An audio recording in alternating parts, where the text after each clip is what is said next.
For today's video mga amiga, isdang dagat tayo, sariwang-sariwa. Samahan nyo ako, papaksiwin natin. Ito, tingnan nyo, oh, ang ganda ng isda.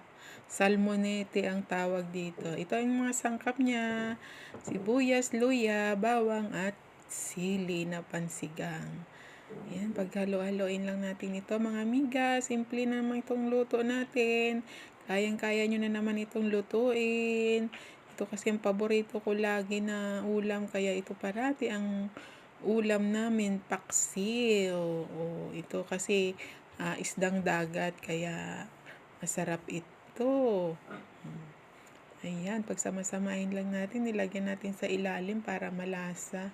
At itong sobra, ilagay naman natin dito sa itaas.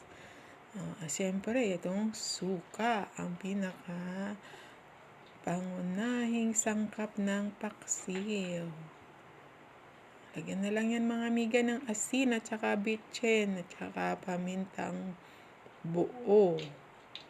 Yan, tapos pakuluin lang natin yan mga amiga bago natin lagyan ng kaunting tubig din. Yan, isalang na natin para pagkakulo niya, saka natin lagyan ng kaunting tubig. Sindihan natin ang kalan. Ayan. At yan na nga mga amiga, kumulo na siya. Nalagyan ko rin ito ng tubig na, kaya medyo nadagdagan na yung sabaw. Sabaw pa lang ito mga amiga, ang sarap. Paborito din ito ng aking asawa, lalo na isdang dagat. Ito talaga ang gusto niya, isdang dagat. Pulang-pula na ang salmonete. Ready to eat na ito mga amiga. Kain na tayo. Salamat sa panonood.